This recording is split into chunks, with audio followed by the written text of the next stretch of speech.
राम राम राम राम राम राम राम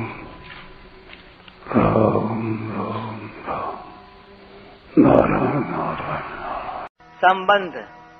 यह पाप है ऐसी जानकारी होने पर भी मनुष्य पाप में प्रवृत्त हो जाता है। अतः इस जानकारी का प्रभाव आचरण में न आने का क्या कारण है, इसका विवेचन भगवान आगे के 2 श्लोकों में करते हैं। धूमेनाव्रियते वह्निर् यथादर्शो मलेन च यथोल्बेनावृतो गर्भस्तथा तेनेदमावृतम्।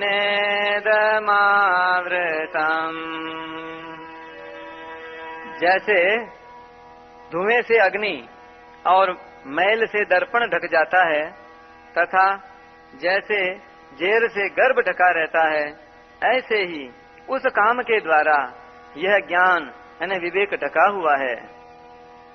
व्याख्या।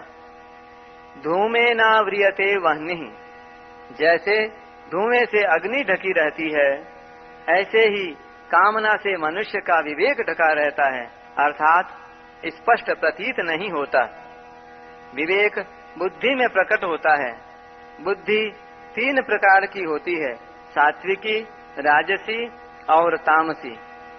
सात्विकी बुद्धि में कर्तव्य अकर्तव्य का ठीक ठीक ज्ञान होता है।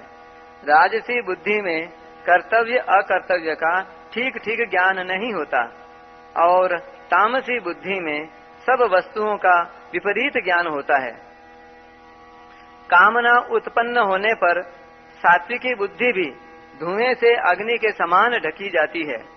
फिर राजसी और तामसी बुद्धि का तो कहना ही क्या है। सांसारिक इच्छा उत्पन्न होते ही पारमार्थिक मार्ग में धुआं हो जाता है। अगर इस अवस्था में सावधानी नहीं हुई तो कामना और अधिक बढ़ जाती है। कामना बढ़ने पर तो पारमार्थिक मार्ग में अंधेरा ही हो जाता है। उत्पत्ति विनाशशील जड़ वस्तुओं में प्रियता, महत्ता, सुख रूपता, सुंदरता, विशेषता आदि दिखने के कारण ही उनकी कामना पैदा होती है। यह कामना ही मूल में विवेक को ढकने वाली है। अन्य शरीरों की अपेक्षा मनुष्य शरीर में विवेक विशेष रूप से प्रकट है, किंतु जड़ पदार्थों की कामना के कारण वह विवेक काम नहीं करता। कामना उत्पन्न होते ही विवेक धुंधला हो जाता है। जैसे धुएं से ढकी रहने पर भी अग्नि काम कर सकती है, ऐसे ही यदि साधक कामना के पैदा होते ही सावधान हो जाए तो उसका विवेक काम कर सकता है। प्रथमावस्था में ही कामना को नष्ट करने का सरल उपाय यह है कि कामना उत्पन्न होते ही साधक विचार करे कि हम जिस वस्तु की कामना करते हैं वह वस्तु हमारे साथ सदा रहने वाली नहीं है। वह वस्तु पहले भी हमारे साथ नहीं थी और बाद में भी हमारे साथ नहीं रहेगी, तथा बीच में भी उस वस्तु का हमारे से निरंतर वियोग हो रहा है। ऐसा विचार करने से कामना नहीं रहती। यथादर्शो मलेन च, जैसे मैल से ढक जाने पर दर्पण में प्रतिबिंब दिखना बंद हो जाता है, ऐसे ही कामना का वेग बढ़ने पर मैं साधक हूँ, मेरा यह कर्तव्य और यह अकर्तव्य है, इसका ज्ञान नहीं रहता। अंतःकरण में नाशवान वस्तुओं का महत्व ज्यादा हो जाने से मनुष्य उन्हीं वस्तुओं के भोग और संग्रह की कामना करने लगता है। यह कामना ज्यों-ज्यों बढ़ती है त्यों ही त्यों मनुष्य का पतन होता है। वास्तव में महत्व वस्तु का नहीं, प्रत्युत उसके उपयोग का होता है। रुपये, विद्या, बल आदि स्वयं कोई महत्व की वस्तुएं नहीं है, उनका सदुपयोग ही महत्व का है। यह बात समझ में आ जाने पर फिर उनकी कामना नहीं रहती, क्योंकि जितनी वस्तुएं हमारे पास में हैं उन्हीं के सदुपयोग की हमारे पर जिम्मेवारी है। उन वस्तुओं को भी सदुपयोग में लगाना है। फिर अधिक की कामना से क्या होगा? कारण कि कामना मात्र से वस्तुएं प्राप्त नहीं होती। सांसारिक वस्तुओं का महत्व ज्यों-ज्यों कम होगा, त्यों ही त्यों परमात्मा का महत्व साधक के अंतःकरण में बढ़ेगा। सांसारिक वस्तुओं का महत्व सर्वथा नष्ट होने पर परमात्मा का अनुभव हो जाएगा और कामना सर्वथा नष्ट हो जाएगी।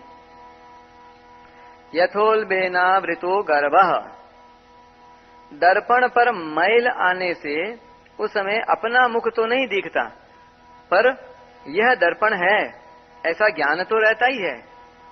परंतु जैसे जेर से ढके गर्भ का यह पता नहीं लगता कि लड़का है या लड़की, ऐसे ही कामना की तृतीयावस्था में कर्तव्य अकर्तव्य का पता नहीं लगता, अर्थात विवेक पूरी तरह ढक जाता है। विवेक ढक जाने से कामना का वेग बढ़ जाता है। कामना में बाधा लगने से क्रोध उत्पन्न होता है, फिर उससे सम्मोह उत्पन्न होता है। सम्मोह से बुद्धि नष्ट हो जाती है। बुद्धि नष्ट हो जाने पर मनुष्य करने योग्य कार्य नहीं करता और झूठ, कपट, बेईमानी, अन्याय, पाप, अत्याचार आदि न करने योग्य कार्य करने लग जाता है।